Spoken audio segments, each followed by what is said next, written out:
Hay muchas cosas en las cuales algunos de los discípulos tuvieron participación, y hay uno aquí que refleja por tres diferentes cosas muy importantes. El Señor Jesucristo, anunciando su muerte, lo tiene San Mateo, o Mateo, perdón, voy a corregir, no San, aquí dice San, pero no se acostumbra a Mateo. Mateo capítulo 16, verso 21. ¿Lo tiene? Amén. Si lo tiene, se puede poner en sus pies, por favor, como señal que lo tiene, y vamos a escudriñar juntos. Amén. Tenemos un buen tiempo. ¿Lo tiene? Lo tenemos. Ahí ayúdenle. Amén. Ayúdenle a Jesús.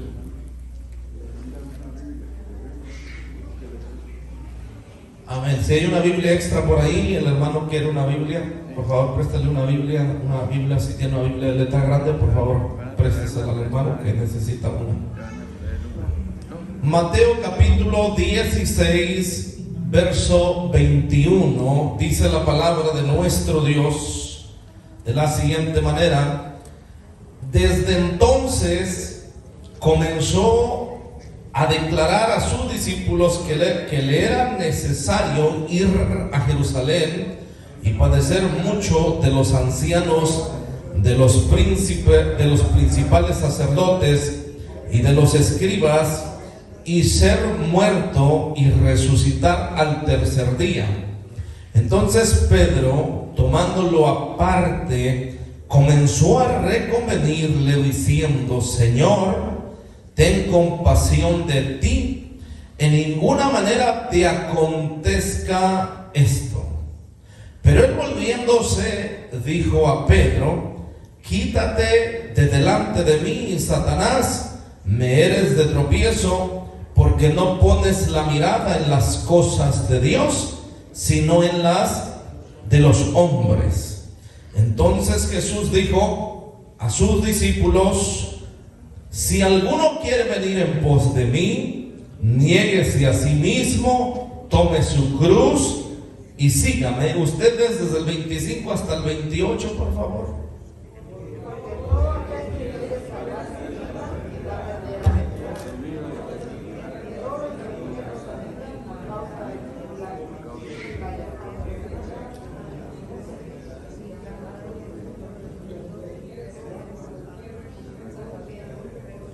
Hasta el 28.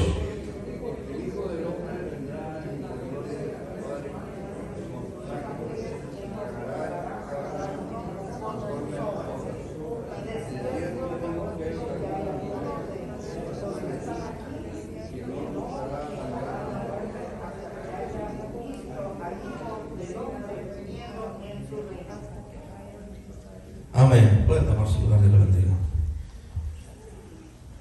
El primer acontecimiento de este capítulo, que quiero hacer una reflexión en él, dice que Pedro, tomándolo aparte, en el verso 22, comenzó a reconvenirle diciendo: Señor, ten compasión de ti, en ninguna manera te acontezca esto. ¿Cuál es esto? El Señor Jesucristo estaba anunciando la muerte de él, estaba anunciando que iba a morir. Y Pedro, oiga bien, un capítulo anterior, un capítulo anterior, el capítulo 16, o unos versos anteriores del capítulo 16, para ser específico, del mismo capítulo, unos textos anteriores, para ser específicos, allá en el verso 13 del capítulo 16 de Pedro. Pedro hace un reconocimiento. ¿Quién es el Señor Jesús? El Señor Jesucristo, ¿quién dicen los hombres? Les pregunta: ¿quién soy yo? Algunos decían que Elías, otros que algunos de los profetas, pero Pedro le dice: tú eres el Hijo del Dios viviente. Y el Señor Jesucristo le hace un reconocimiento, oiga bien, le da miren, es más, en el verso 18 dice: yo también te digo que tú eres Pedro, y sobre esta roca edificaré mi iglesia, y las puertas del Hades no prevalecerán contra ella.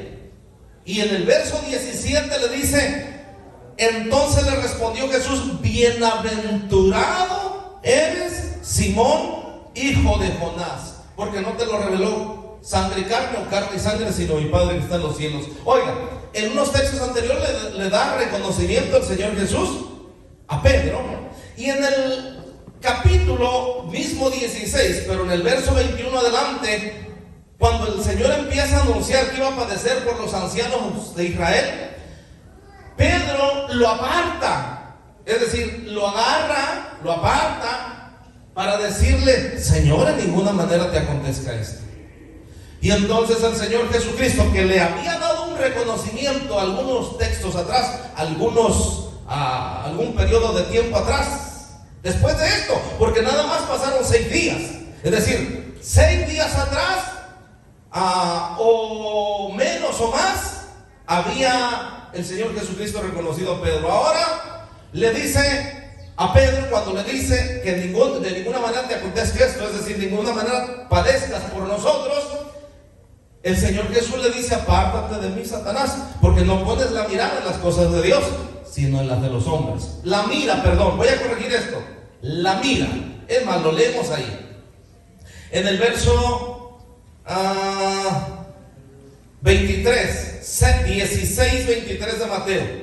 Pero él, volviéndose, dijo a Pedro: quítate de delante de mí, Satanás, me eres tropiezo, porque no pones la mira, ahí está, en las cosas de Dios, sino en las de los hombres. Oiga bien, no dice la mirada, dice la mira. ¿Por qué mira? Quiero hacer 2 puntos aquí importantes. Número 1, aquel que había sido reconocido unos días atrás, bienaventurado, ahora le dice el Señor Jesús: apártate de mí, Satanás. Es decir, se le había metido el diablo a Pedro para decirle que Jesucristo no fuera a ir a morir por cada uno de nosotros. Y nadie puede hacer eso. Por eso cada uno de nosotros estamos a favor de la palabra del Señor y de la venida de Cristo Jesús. Y cada vez que nosotros oímos que Cristo viene, o alguien predica, no está hablando por sí mismo, sino es el Espíritu de Dios anunciándonos a nosotros que estemos preparados para cuando Cristo venga no nos vayamos a quedar. Debemos evaluar eso. Ahora, Pedro se estaba oponiendo al propósito de Dios en Cristo Jesús. Y entonces le dice: apártate de mí, Satanás, porque no pones la mira. Aquella mira o mira es parecido y deriva de la misma palabra mirada, pero la mira es algo específico. La mirada se puede poner para cualquier otro rumbo, pero una mira, yo no sé si usted alguna vez usó resortera o usó algún tipo de armas. Yo recuerdo cuando usé de las 2 cosas, donde ponía la mira, ahí estaba el blanco donde yo iba a tirar. Es decir, la mirada de Pedro tenía que estar solamente, la mira tenía que estar en Dios de Pedro. La mirada, ahora sí podemos decir eso, tenía que estar solamente en Dios. Y le dice claramente el Señor Jesús que estaba poniendo la mira en las cosas de los hombres, no en las de Dios. Y entonces, después de esto, sigue diciendo el verso 24: entonces Jesús dijo a sus discípulos: si alguno quiere venir en pos de mí, niéguese a sí mismo, tome su cruz y sígame. Y entonces estamos entendiendo qué es poner la mirada en las cosas de los hombres. Poner la mirada en las cosas de los hombres es consentirnos a nosotros mismos. Poner la mirada en las cosas de los hombres es actuar a favor de nosotros mismos. Poner la mirada en las cosas de los hombres es complacernos a nosotros mismos. Poner la mirada en las cosas de los hombres es participar con lo que el mundo hace, sus pasiones y sus deseos y todo lo que conlleva a vicios y fuera de los caminos de Dios. Eso es poner la mirada en las cosas de los hombres. Y Cristo lo que le está haciendo o exhortando, después de haberle dado un buen reconocimiento, es de que vuelva la mirada hacia Dios para que pueda ser usado en un propósito por lo cual Dios lo había llamado. Cristo no va a hacer nada sin un propósito. Lo hemos recalcado y lo podemos ver una vez más. Y sigue diciendo la Biblia, porque todo el que quiera, oiga bien, porque todo el que quiera, verso 25, todo el que quiera salvar su vida, la perderá. Y todo el que pierda su vida por causa de mí, la hallará. Alguien me preguntó, ¿y qué quiere decir eso, pastor, ese texto? El que pierda la vida por causa de Cristo. Le dije, mire, nosotros la verdad la tenemos ganada en este tiempo que estamos. Porque en el cual tiempo estaba hablando Jesucristo, a los cristianos les cortaban la cabeza, los descuartizaban y al menos que le iba lo colgaban. Este es el tiempo que está hablando Jesucristo. Pero en el tiempo, le dije, en el cual nosotros hoy estamos, nadie nos está cortando la cabeza, nadie nos está colgando, nadie nos está golpeando, nadie nos está haciendo nada. Es decir, lo que el Señor Jesucristo habla en un término físico es de perder la vida en este entonces por causa de Cristo Jesús, porque cuando se predicaba la palabra del Señor Jesucristo, los ancianos precisamente de Israel que iba a padecer por causa de ellos el Señor Jesús, también iban a hacer lo mismo. Es decir, si mueres, si te matan, si eres un mártir, no te preocupes, yo te voy a salvar, porque el que muere por causa de mí va a hallar su vida, pero el que busca su vida la va a perder. Es decir, el que busca los deleites, el que busca el placer, el que busca descanso, pero no en Cristo Jesús, sino en el mundo, y el que no busca al Señor Jesucristo verdaderamente va a perder su vida. Es decir, el que no haga un esfuerzo, o si no hacemos un esfuerzo por cada día buscar a Dios, por cada día esforzarnos en hacer la voluntad de Dios, no vamos a tener una vida eterna, no vamos a estar con Cristo Jesús en aquel día. Pero aquel que va haciendo un esfuerzo espiritualmente hablando y físicamente hablando, va a tener una vida, y una vida que no va a tener, oiga, ni dolor, ni llanto, ni tristeza, ni hambre, ni sed, sino una vida para siempre con el Señor Jesucristo. Alabado sea Dios. Dele la gloria a Dios. Eso es lo que le está diciendo Jesús a Pedro. Por lo tanto, cuando le dice, no ponga la mirada, porque tú solamente pones la mirada y le estás diciendo a Pedro, oiga, no creas que le estás diciendo a alguno de nosotros o a mí. No, hombre, nada que ver. No, hombre, yo me quedo lejos a comparación de Pedro y cualquiera de nosotros. Estamos hablando uno de los discípulos más aguerridos y más defensores de la palabra de Dios, porque sacaba a Pedro la espada, y no porque quería pelear, sino por la causa de Cristo. Lo que muchas veces a nosotros nos falta hacer por defender la palabra de Dios. Entonces estamos hablando de Pedro, y miren lo que le responde el Señor a Pedro. Entonces dice el verso 26, oiga bien lo que es poner la mirada en las cosas de los hombres. Porque ¿qué aprovechará al hombre si ganare todo el mundo y perdiere su alma? ¿O qué recompensa dará el hombre por su alma? Porque el Hijo del Hombre vendrá en la gloria de su Padre con sus ángeles, entonces pagará a cada uno conforme a sus obras. Ese es poner la mirada en las cosas de los hombres. ¿Qué es? Poner la mirada en las cosas de los hombres. Una vez más, porque en el verso 26, porque ¿qué aprovechará al hombre si ganare el mundo y perdiere su alma? ¿O qué recompensa dará el hombre por su alma? Alguien le cuestionó al presidente de Estados Unidos eso. Dos preguntas le hicieron. La primera es que le dijeron, ¿usted conoce a Carlos Slim de México? Y él dijo, sí, tengo muy buen muchacho, es alguien respetable, dijo, dio buena referencia. ¿Usted sabe cuánto dinero tiene? Y él le dijo, más o menos, que yo me acuerdo, entre 100,000 millones de dólares y 60,000 millones de dólares. Ese fue el promedio más bajo que dio. Y el que lo estaba entrevistando le dijo, y usted, dice, no es mi business, dijo, no es mi negocio, pero te quiero preguntar. Es decir, no me interesa, no quiero molestarte, pero te quiero preguntar cuánto dinero tienes tú. Y dijo, ¿sabes una cosa? Dijo, bueno, yo Según dicen que tengo 9,000 millones de dólares. Lo digo sarcásticamente. Creo que tiene más, por la manera que respondió. Y digo, por eso me da pena cuando me hablan de Carlos Slim, porque Carlos Slim es más rico que yo, en otras palabras.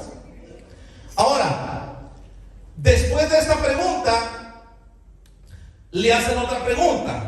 ¿Y tú crees que el hombre más rico del mundo, de la tierra, pues la tiene ganada?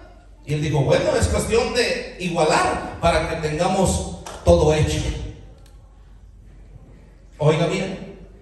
Es decir, el Señor Jesucristo dice, todo aquel, ¿de qué serviría ganarse al mundo, tenerlo a los pies de la persona, porque es el más rico del mundo, si su alma se va a perder? Es decir, ¿de qué le sirve a Donald Trump ser el hombre más poderoso del mundo? Porque hoy es el hombre más poderoso del mundo, porque es el presidente de Estados Unidos y se reconoce como el hombre más poderoso de la tierra, si su alma se va a perder. De nada le sirve todo lo que tiene, ni a Carlos Slim tampoco le sirven los 60,000 o 100,000 millones o billones de dólares, al igual que Elon Musk, el dueño de SpaceX, o de los iPhone de la marca manzana del Apple. ¿De qué le sirve si su alma se va a perder? Es lo que le está diciendo el Señor Jesucristo a Pedro. ¿De qué te sirve tener al mundo a tus pies si tu alma se va a perder? Entonces, oiga bien, y luego le sigue diciendo, porque el Hijo del Hombre, verso 27, vendrá en la gloria de su Padre con sus ángeles, y entonces pagará a cada uno conforme a sus obras. Oiga bien, y entonces dice el verso 28, de cierto os digo que hay algunos de los que están aquí que no gustarán de la muerte hasta que hayan visto al Hijo del Hombre viniendo en su reino. ¿Cómo que no iban a gustar de la muerte hasta que el Hijo del Hombre, es decir, el Hijo del Hombre es el Señor Jesucristo, viniera en su reino? Pues muy sencillo. ¿Sabe qué me gusta a mí de la palabra de Dios, de este libro que se llama Biblia? Me gusta que la pregunta que uno tenga, la misma Biblia la responde. La Biblia no hay necesidad de preguntarle a Google, y voy a hacer una extensión con esto. Dios bendiga al hermano que a mí me hizo esta pregunta. Lo digo como testimonio. Me dice el hermano, lo digo como testimonio, y aquí está el hermano, no me va a dejar mentir. Me dijo, oiga pastor, ¿cómo estudió usted? ¿Cómo estudia usted? ¿Se prepara en la casa o fue a estudiar? Le digo un poquito de eso para responder general. En la iglesia donde yo recibí a Jesucristo, el pastor no predicaba. Yo no aprendí porque él no predicaba. Eso a mí me llevó a motivarme para que yo me pusiera a estudiar. Porque cuando uno ve algo que a uno no le gusta, no hay que ponerlo en práctica, hay que mejorar si algo no está bien. Entonces dije yo, me voy a poner a estudiar. Tengo 19 años estudiando la Biblia día y noche. Fui al instituto, sí, fui al instituto, pero yo le voy a decir esto: el instituto no forma ni evangelistas, no forma pastores, no forma predicadores. El instituto no es para formar eso. La palabra de Dios es para formar al que predica, porque ella es la que hay que escudriñar a ella, y ella es la que nos va a dar a nosotros la vida eterna. Y el Espíritu Santo, que es la palabra de Dios, es el mejor maestro que nos puede enseñar a cada uno de nosotros. Entonces, respondo a esta pregunta, porque parece que no le había respondido a mi hermano. Dios le bendiga. Yo le respondo: mi pastor no predicaba, siempre le hablaba de su propio testimonio. Yo jamás he hablado del mío, por si acaso quieres saber eso. Entonces, yo no aprendí durante 9 años. Pero lo que a mí me gusta de la palabra de Dios es de que si alguno tiene una pregunta, la misma Biblia responde. Amén. No hay que agregarle ni quitarle, ella misma responde. Y vamos a ver, de hecho, en este texto bíblico, dijo, algunos de los que están aquí, incluyendo a Pedro, le está diciendo, y los discípulos que están ahí, no van a gustar de la muerte hasta que venga el Hijo del Hombre en el reino de Dios. ¿Y qué es esto? Ahí lo dice en el capítulo 17, verso inicial. Adelante, miren lo que dice. Ojo con Pedro, sigue Pedro ahí. 6 días después, ahí está, Jesús tomó a Pedro. Ahora ya Pedro no toma a Jesús para reconvenirle, diciendo, no, de ninguna manera te acontezca esto. No, ahora Jesús toma a Pedro y a Jacobo y a Juan, su hermano, y los llevó aparte a un monte alto, es decir, a una montaña, a un cerro. Ahí es lo que es un monte. Monte se reconoce como montaña, como cerro. Yo no sé cómo se le nombra en otros países. En nuestro país se nombra cerro, se nombra montaña. Aquí no sé cómo se nombra. En Estados Unidos sé que se llama montaña, porque también es montaña. No sé cómo se puede nombrar en otro país. Y en la Biblia también aparece como monte alto. Entonces los llevó allá al monte alto y se transfiguró. Oiga bien, se transfiguró delante de ellos. ¿Qué es transfigurarse? Es verse totalmente diferente.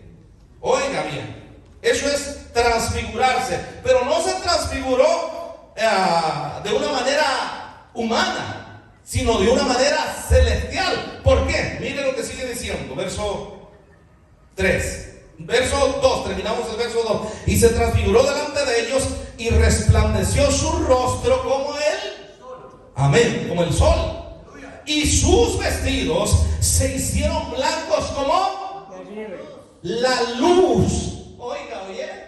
Marcos, oiga bien, Marcos en el capítulo 9, verso 2 en adelante, dice que las vestiduras en este mismo hecho, que también Lucas lo aclara, también en el mismo capítulo 9, los capítulos 9 de Marcos y de Lucas, también dice, pero Marcos dice que las vestiduras se volvieron blancas como la nieve, que no hay lavador en este mundo que las pueda hacer tan blancas como las tenía el Señor Jesús. Oh, alabado sea Dios. Oiga bien eso. Nosotros podemos meter una ropa a lavar, le podemos echar 3 litros de cloro, la puede dejar blanca sin ninguna mancha, pero las vestiduras que tenía Jesús estaban más blancas que la nieve y blancas como la luz. Oiga, las luces no son amarillas como las del carro que tenemos nosotros. La luz no es así, la luz es blanca. Es más, podemos ver esas barras ahí, ¿verdad que sí? Póngase a ver una luz para que vea cómo volteen a ver la luz esa en la barra, volteenla para arriba. ¿Le catila, sí o no? Y no está tan fuerte, ¿verdad? Pues la de Jesucristo sí estaba fuerte. Aparte de eso, oiga bien, su rostro era como el sol. Se transfiguró de esta manera. Ahora bien, sigue diciendo, y los llevó aparte, después de haberlos llevado aparte a un monte alto, se transfiguró delante de ellos y resplandeció su rostro como el sol, y sus vestidos se hicieron blancos como la luz. Y aquí, verso 3, les aparecieron Moisés y Elías hablando con él. Ojo con esto. Alguien dijo por ahí, ¿dónde, pastor? Los que van a venir en el arrebatamiento de la iglesia, los dos testigos que van a surgir entre el arrebatamiento de esto y van a pelear y le va a salir lumbre sobre su boca. Así me preguntó él, como yo le estoy diciendo.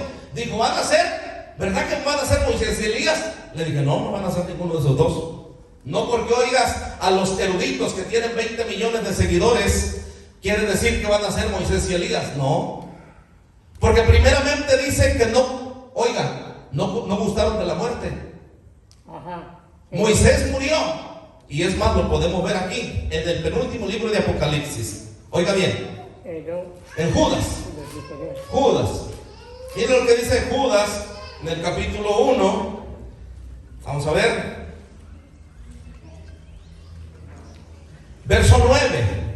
Pero cuando el arcángel Miguel contendía con el diablo, disputando con el cuerpo de Moisés, no se atrevió a proferir juicio de maldición contra él, sino que dijo, el Señor te reprenda. Y el libro de Josué dice que era el sucesor, es decir, a Josué, el sucesor de Moisés, Dice que cuando había muerto Moisés, Josué, Dios lo llama en el capítulo 1 del libro de Josué y le hace el mismo llamado: solamente te mando que te esfuerces y sea valiente, y como estuvo con Moisés, también estaré contigo. Después que muere Moisés, toma el lugar Josué, es decir, murió, y aquí el diablo estaba contendiendo por el cuerpo de Moisés, es decir, había muerto y Dios había escondido el cuerpo de Moisés, y ahora sabemos dónde está Moisés, porque apareció en el monte de la transfiguración Moisés y Elías.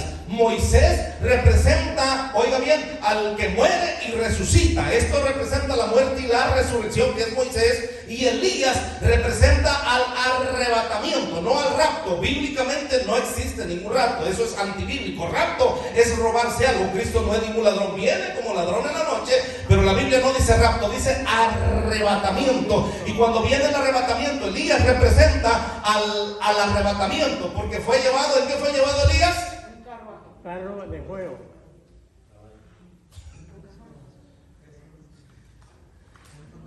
Carro de fuego vinieron y rodearon a Elías, y el torbellino fue el que se lo llevó, no los carros de fuego.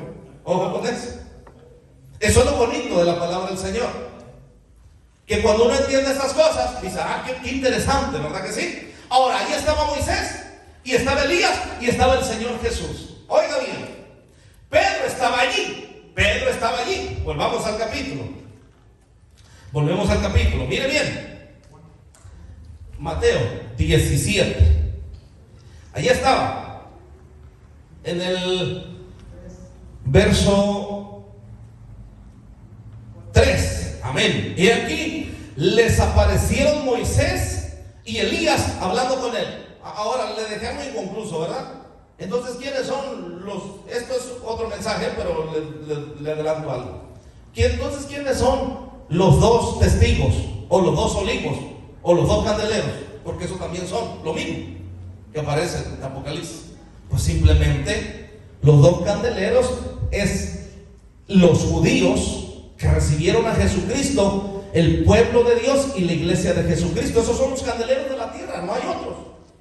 La iglesia de Jesucristo es un candelero, es un testigo. Y el pueblo de Dios que representa a Israel y a los que recibieron a Jesús alrededor de Palestina. Eso es un candelero y otro candelero, que somos la iglesia de Jesús. Dos candeleros, dos testigos, dos olivos.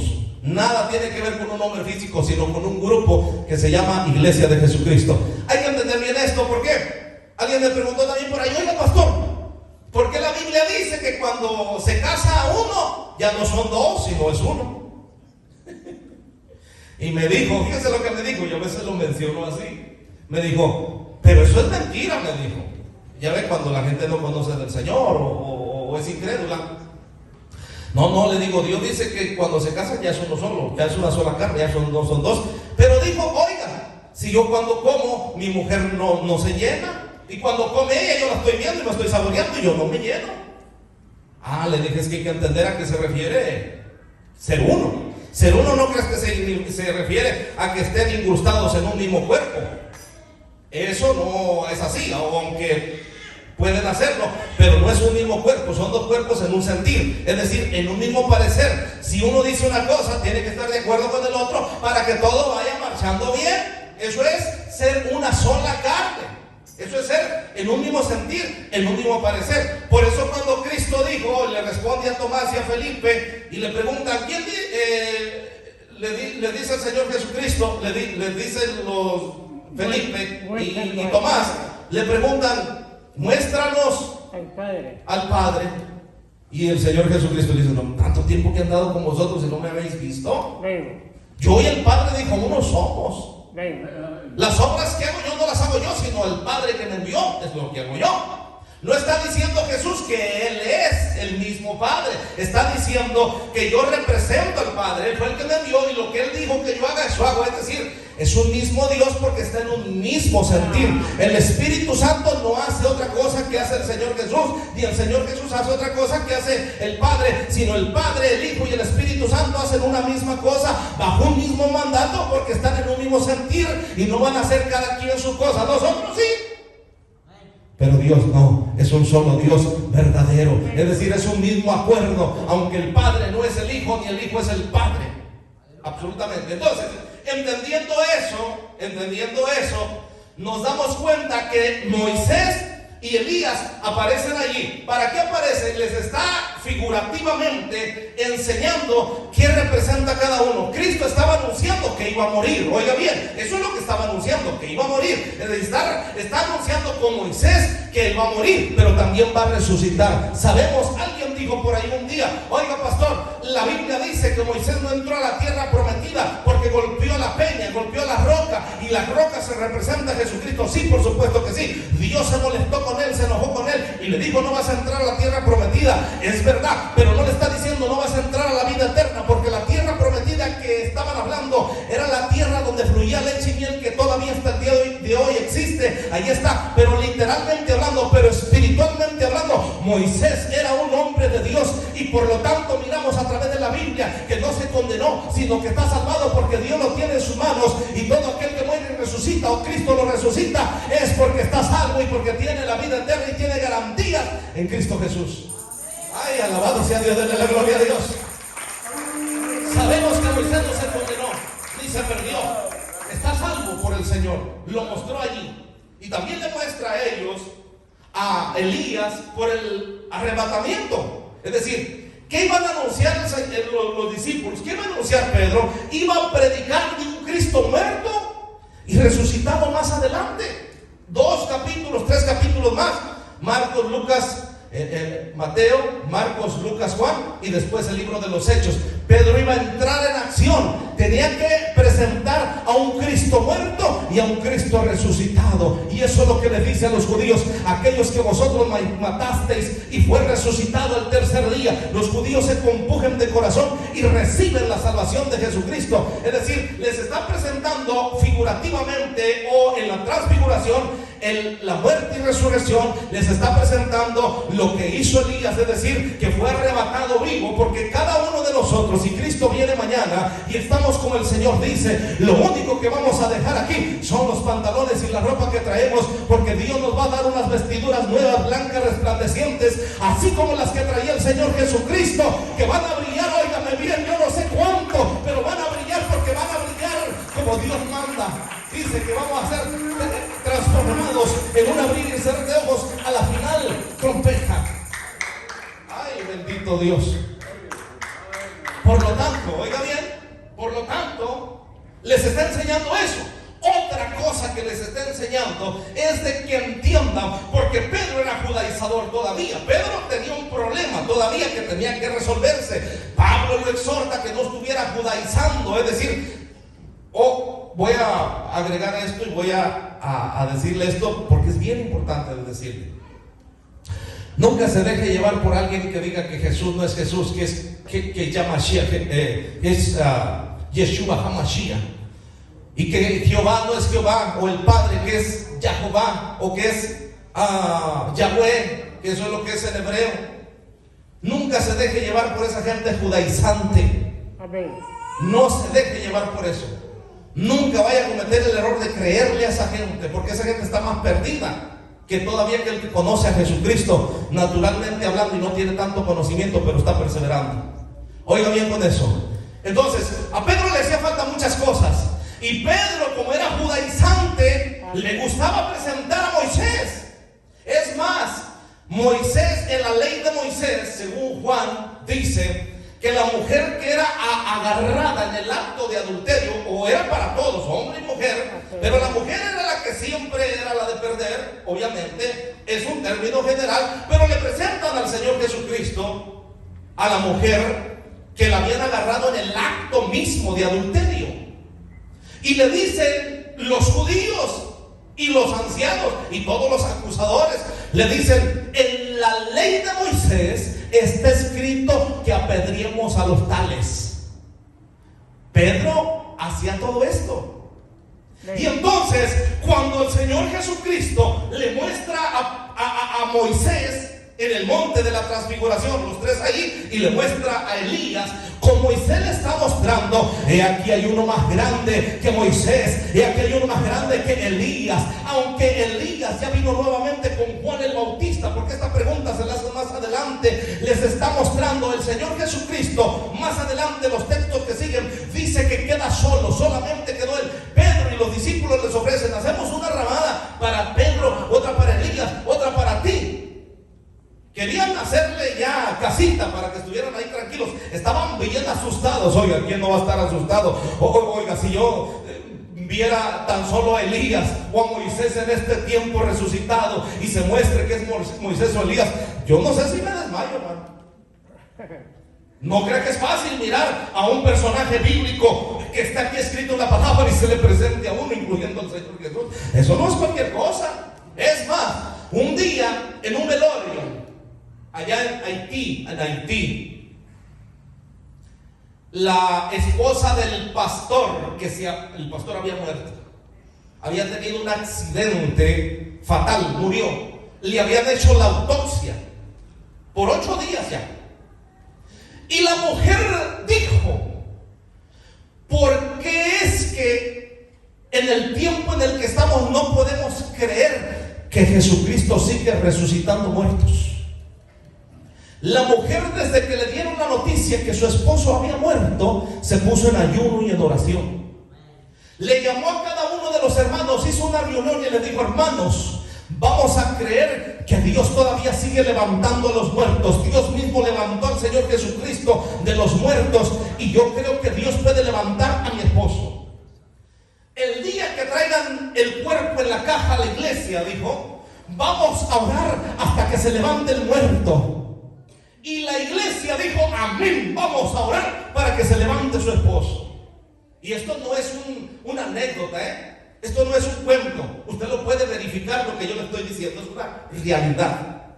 Por lo tanto, el día que llegó la caja del muerto con el pastor, su cuerpo del pastor, se levantó la mujer y dijo: es tiempo, hermanos, que empecemos a orar para que Dios resucite a mi esposo. Hermano, la iglesia se levantó en un clamor, empezó a orar, se empezó a sentir aquella presencia de Dios. Yo no sé si usted la ha sentido como yo la estoy sintiendo ahorita, pero se empezó a sentir aquella presencia de Dios, hermano, de una manera tan especial, tan espectacular, que los que pasaban se quedaban atónitos, no sabían seguirse o entrar a la iglesia, aún los que estaban afuera. Oiga, empezaron a clamar. Al transcurso de algunos minutos, el muerto se levantó, y algunos de los que estaban orando, hermanos, salieron corriendo, y otros cayeron desmayados. ¡Ay, santo Dios! Oiga, ¿cómo no va a asustarse uno? Un muerto de 8 días. Lo habían tenido congelado. Le habían sacado todos sus intestinos, sus órganos. ¿Cómo no se va a asustar uno?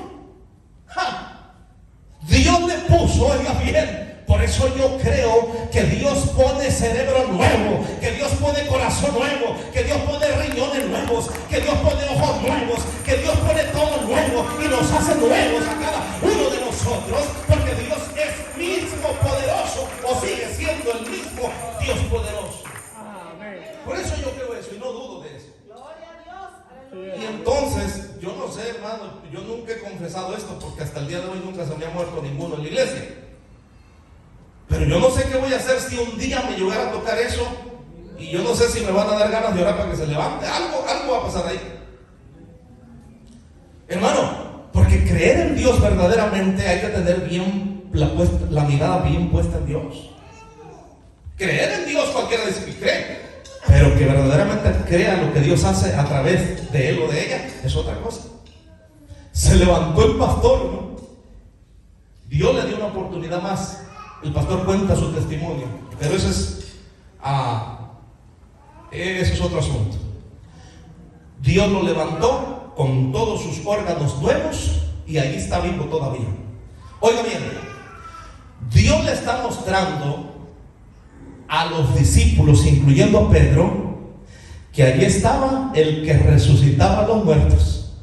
Miren lo que sigue diciendo, porque queda el Señor solo. Oiga bien, miren, verso 4.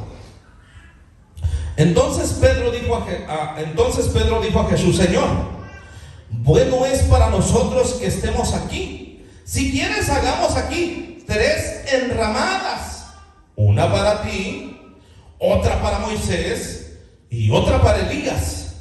Mientras él aún hablaba, una nube de luz los cubrió, y aquí una voz desde la nube que decía: este es mi Hijo amado, en quien tengo complacencia, a él oí. Amén. Oiga, se presenta el mismo suceso que en el libro de Éxodo, desde Génesis hasta a los primeros 5 libros de la Biblia, pero hablando del Éxodo, precisamente, donde en el capítulo 3 se presenta el mismo Señor, y cuando el pueblo de Israel o los hijos de Israel van saliendo, la nube también va allí. Oiga, esta misma nube donde estaba la presencia de Dios también va cubriéndolos a ellos, y desde la nube donde estaba el Señor, esta misma nube se presenta, pero ahora no para hablarle, oiga bien, a Moisés, sino para hablarle a los discípulos. Es decir, la presencia de Dios en esa misma nube se presenta para hablarle a los discípulos, para decirles una cosa y hacerles entender muy en claro lo siguiente. Verso 4. Versos 4. Entonces Pedro dijo a Jesús: Señor, bueno es para nosotros que estemos aquí. Si quieres, hagamos aquí 3 enramadas, una para ti, otra para Moisés y otra para Elías. Mientras él aún hablaba, una nube de luz los cubrió, y aquí una voz del cielo, o una voz de la nube, que decía: este es mi Hijo amado, en quien tengo complacencia, a él oí. Es decir, de hoy en adelante hablen de mí. Olvídense de esto. Olvídense de que ahora eran muertos aquellos a pedradas. Ahora yo les doy una oportunidad para que puedan vivir. Olvídense lo que decía Elías. Elías decía, oigan, Elías no era como los profetas modernos. Elías iba y decía: prepárate porque te vas a morir. Y pum, se moría. Hablaba con los reyes, hermanos, oiga, hablaba con los reyes y les decía: mira, si no haces esto, así te dice el Señor. Si no haces esto, te va a cortar. Esas eran las profecías de los verdaderos profetas. Entonces, ¿qué está diciendo Jesús? Ok, Elías decía esto, Moisés hacía esto, pero ahora el que digo soy yo, y el que tengo la misericordia de Dios. Jesucristo representa a la gracia, es decir, representa al nuevo chance, a la nueva oportunidad que Él nos da para ponernos a cuentas con Él. Pero no tardemos en venirnos a cuentas o en venir a ponernos a cuentas con Él, porque puede ser muy tarde. Es decir, pongámonos a cuentas con Él. Él representa la gracia, la misericordia, pero no hay que usar tanto de ella. Amén. Eso es lo que está diciendo con la transfiguración de Elías y Moisés, porque él queda, mire bien, ahí vamos, verso 6. Al oír esto, los discípulos se postraron sobre sus rostros y tuvieron gran temor. Entonces Jesús se acercó y los tocó, y ¿qué les dijo? Levantaos. Y no, estaban bien asustados, hermano. Oigan bien. Y alzando ellos los ojos, a nadie vieron sino a quién, sino solo a Jesús. Quedó el Señor Jesús ahí. Ya estaba el Señor Jesucristo mostrando cómo iba a ser. Ya se había transfigurado antes de padecer, antes de morir. Ya Cristo estaba transfigurado, ya estaba dando ese ejemplo. Y estaba anunciando, no tan solo para que Pedro entendiese y le quedase bien claro: después que yo muera no es como tú piensas. Voy a levantarme, voy a resucitar y me vas a ver transformado en un abrir y cerrar de ojos. Y allá voy a estar, como está con cada uno de nosotros hoy día. Amén. Cuando descendieron del monte, oiga bien, Jesús les mandó diciendo: no digáis a nadie la visión hasta que el Hijo del Hombre resucite de los muertos. Entonces sus discípulos le preguntaron diciendo: ¿por qué pues dicen los escribas que es necesario que Elías venga primero? Respondió Jesús, les dijo: a la verdad Elías viene primero y restaurará todas las cosas. Mas os digo que Elías ya vino y no le conocieron, sino que hicieron con él todo lo que quisieron. Así también el Hijo del Hombre padecerá de ellos. Y entonces, mire, solita se responde la Biblia. Verso 13. Entonces los discípulos comprendieron que les hablaba de Juan el Bautista. ¿Será que la Biblia no dice las cosas como son? Cada una de las preguntas, la Biblia las tiene como respuestas. Dios, hermano amado, sigue con cada uno de nosotros y nos sigue enseñando lo que nos espera si somos fieles con el Señor. Pónganse en sus pies, por favor. Gloria a Dios. Bendito Dios. Hermano, ¿cuántos tienen frío? Amén. No, yo tengo calor. Bendito Dios. Pónganse en sus pies. Gloria a Dios. Qué bendición, hermano. Amén. Qué bueno es el Señor Jesús. Aleluya. Gloria a Dios. Nunca se detenga para decir, dígale, si no puede decirle al Señor Jesucristo, te amo, dígaselo, practíquelo para que vean que después no va a parar de decirle, te amo, Señor Jesús. Oigan, qué bendición. Y sabe que cuando el Señor Jesucristo está con nosotros, Él nos enseña todas las cosas. El mismo Señor Jesucristo que estamos hablando del monte de la transfiguración está y sigue con cada uno de nosotros, enseñándonos todas las cosas que han de acontecer. Por eso el mejor maestro, fíjese, el mejor maestro En la Biblia. es el Señor Jesús, porque Él es el que fue llamado maestro. Le dijeron rabí, que traducido quiere decir maestro. Óigame, qué precioso. Óigame nomás, qué bendición de Dios. Él es el que nos enseña todas las cosas y a cada uno nos enseña el paso que debemos de seguir. Vale la pena seguir buscando al Señor. Amén. Padre, te damos gracias en el nombre de Jesús.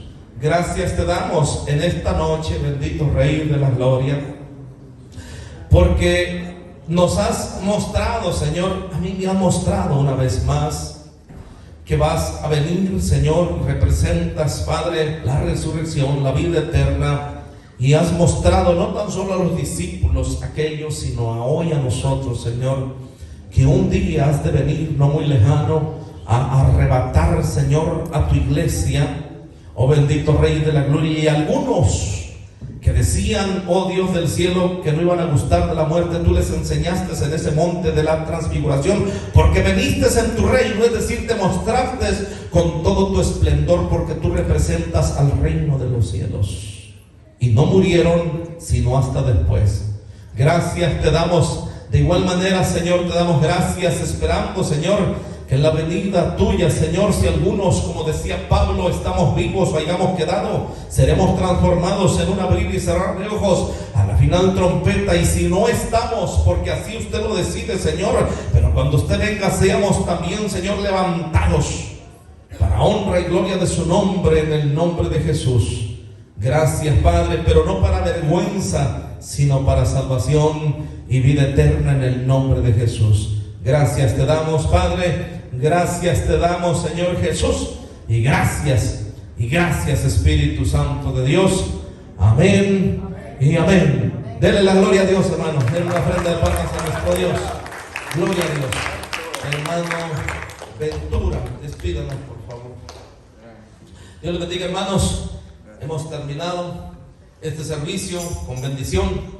Vamos a cenar, no se nos vaya una cena ahí sabrosa, hermano. Recuérdese, aquí no vendemos nada, todo es por parte de cada uno de la iglesia. Dios bendiga a cada uno en el nombre de Jesucristo. Amén. Gloria a Dios. Aleluya. Dios le bendiga, hermanos. Así como estamos de pie, pues oremos para finalizar este servicio. Padre que estás en los cielos, santificado sea tu nombre. Venga a nosotros tu reino, hágase tu voluntad, como en el cielo, así también aquí en la tierra, Señor. Padre, aquí estamos, Señor, una vez más, Padre, todos nuestros hermanos en un solo sentir. Padre, te queremos decir que gracias, Señor. Gracias porque hoy nos permitiste, Señor, primeramente llegar en este lugar. No ha sido fácil para nosotros, Señor, porque nosotros queremos estar en la casa, Señor, acostados, pero gracias porque tú me diste fuerza, les has dado fuerza a nuestros hermanos que hoy se esforzaron, Señor, porque así quieres tú que seamos esforzados, Padre, en todos los sentidos, tu palabra, en todo, Señor. Gracias porque tú me permitiste llegar a este lugar con bien. Así mismo, Señor, cuídanos, Padre, de nuestra salida aquí en esta iglesia, Señor. Que seas tú, Padre, que tu presencia esté con nosotros, Señor, así como siempre y como tú lo has prometido, Señor. Pero nosotros también, Padre, tenemos que darte gracias y adorarte siempre, Señor, para que tú siempre estés con nosotros, Padre. Te doy gracias por tu palabra, te doy gracias por el pastor que hoy nos enseñó a través de que tú hablaste por él, Señor. Gracias, Padre, porque cada día aprendemos más cosas. Gracias, Señor, porque cada día tú me enseñas a mí cómo tengo que vivir, Padre, y las cosas que yo tengo que dejar de hacer, Señor. Te doy gracias, Señor. Ayúdame, Padre, para que yo no me aparte de ti. Ayúdame, Señor, a cada uno de nuestros hermanos a que no se aparten, Señor, porque a nosotros nos gusta apartarnos de ti, Señor. Pero danos fuerzas, danos esas fuerzas, Señor, para que el día de mañana, si tú lo permites, Señor, que todos, así los que hoy están aquí, Padre, así mismo, Señor, ellos también puedan llegar y recibir la bendición que es tu palabra, Señor. Gracias por tu amor y tu misericordia. Gracias, Señor. Gracias por estos alimentos que hoy nos vas a regalar, Padre. Gracias, Señor, que sea de tu agrado, Señor, y que sea, Señor, de tus bendiciones que hoy nos das en este día, Señor, y todos los días, Padre. Gracias por tu amor y tu misericordia, Señor, en el nombre del Padre, del Hijo y del Espíritu Santo. Amén. Amén. Gloria a Dios. Aleluya.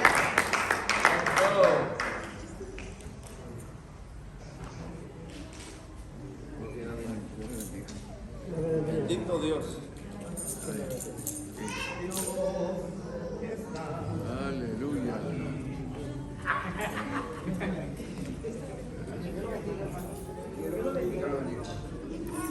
Eso, mi hermano. Eso. Sí, eso. Sí.